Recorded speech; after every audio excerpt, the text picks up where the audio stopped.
Ready ਨਰੋਲ Pune ਦੀ ਇੱਕ ਵੱਖਰੀ ਹੀ ਮਹਿਕ, ਅਲੱਗ ਹੀ ਖੁਸ਼ਬੂ ਹੁੰਦੀ ਹੈ ਡੰਡੀ। ਪਰ ਠੰਡ ਵਿੱਚ ਕਮਰੇ ਵਿੱਚ ਲੱਗਾ ਹੀਟਰ ਸਰੀਰ ਨੂੰ ਠਾਰ ਤੋਂ ਤਾਂ ਬਚਾ ਲੈਂਦਾ ਹੈ, ਪਰ ਧੁੱਪ ਦੀਆਂ ਕਿਰਨਾਂ ਵਿੱਚੋਂ ਛਿਣ ਕੇ ਆਉਂਦੇ ਸੇਕ ਦਾ ਮੁਕਾਬਲਾ ਨਹੀਂ ਕੀਤਾ ਜਾ ਸਕਦਾ।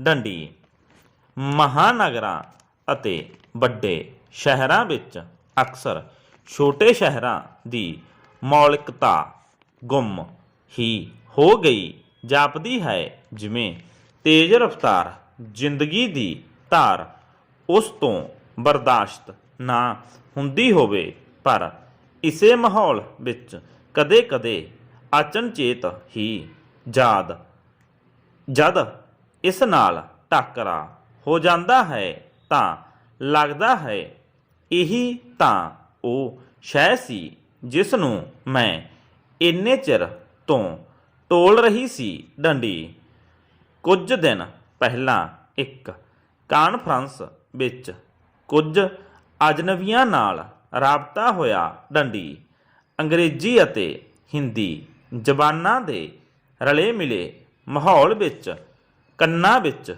ਜਦੋਂ ਪੰਜਾਬੀ ਭਾਸ਼ਾ ਦੇ ਕੁਝ ਵਾਕ ਪਏ ਤਾਂ ਬਦੋ-ਬਦੀ ਗਰਦਨ ਉੱਧਰ ਮੁੜ ਗਈ। ਡੰਡੀ ਦੂਜਿਆਂ ਨਾਲ ਗੱਲ ਕਰਦਿਆਂ ਅਸੀਂ ਹਮ ਜਵਾਨਾਂ ਨੇ ਇੱਕ ਦੂਜੇ ਨੂੰ ਪਛਾਣਿਆ ਅਤੇ ਭਾਸ਼ਾਈ ਸਤਿਕਾਰ ਸਦਕਾ ਇੱਕ ਦੂਜੇ ਵੱਲ ਮੁਸਕਰਾ ਕੇ ਤੱਕਿਆ। ਡੰਡੀ ਪਰ ਉਸੇ ਹੀ ਕਮਰੇ ਵਿੱਚ ਜਦ ਇੱਕ ਹੋਰ ਆਵਾਜ਼ ਉੱਠੀ ਤਾਂ ਮੇਰੀ ਗਰਦਨ ਨਹੀਂ ਘੁੰਮੀ, ਕਿਉਂਕਿ ਉਹ ਦਿੱਲੀ ਦੇ ਸੱਭਿਆਚਾਰ ਹਿੰਦੀ ਅੰਗਰੇਜ਼ੀ ਦੇ ਸਾਂਝੇ ਰੂਪ ਦੀ ਆਵਾਜ਼ ਸੀ।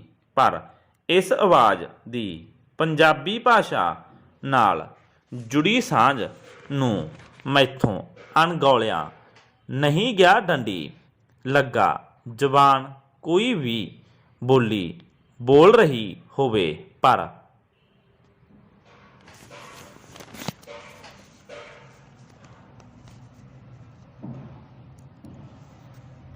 ਰੈਡੀ ਅੰਦਰੋਂ ਪੰਜਾਬੀ ਹੀ ਬਾਹਰ ਆਉਣਾ ਚਾਹੁੰਦੀ ਹੈ। ਡੰਡੀ ਕਾਨਫਰੰਸ ਤੋਂ ਬਾਅਦ ਕੁਝ ਕਾਗਜ਼ ਦਸਤਾਵੇਜ਼ ਲੈਣ ਲਈ ਉੱਪਰ ਹੇਠਾਂ ਕੁਝ ਚੱਕਰ ਕੱਟੇ। ਡੰਡੀ ਫਿਰ ਸਬੱਬ ਵਜੋਂ ਅਸੀਂ ਦੋਵੇਂ ਇਕੱਠੇ ਬਾਹਰ ਨਿਕਲੇ। ਡੰਡੀ ਇਮਾਰਤ ਦੀਆਂ ਘੁੰਮਣ ਘੇਰੀਆਂ ਤੋਂ ਮੈਂ ਵਾਕਿਫ ਸੀ।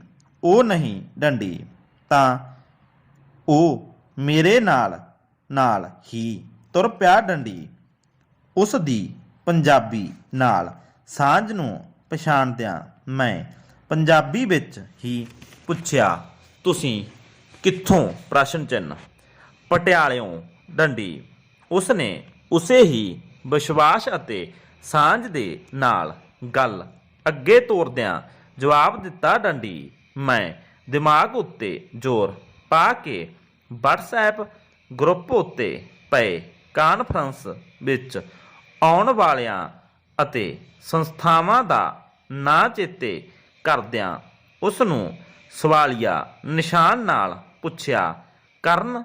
ਪ੍ਰਸ਼ਨ ਚਿੰਨ੍ਹ ਨਹੀਂ ਜੀ। ਕਰਮ ਪ੍ਰਕਾਸ਼।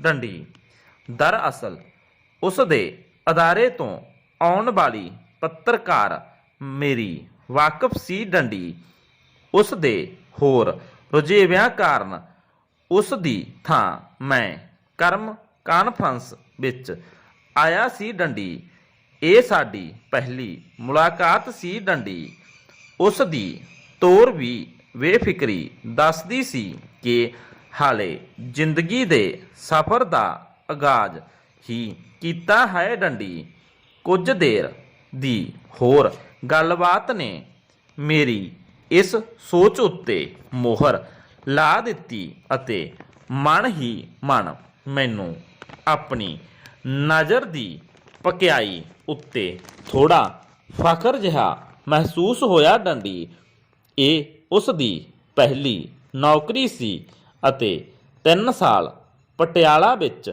ਪੋਸਟਿੰਗ ਤੋਂ ਬਾਅਦ ਉਹ ਦਿੱਲੀ ਆਇਆ ਸੀ। ਦਿੱਲੀ ਵਿੱਚ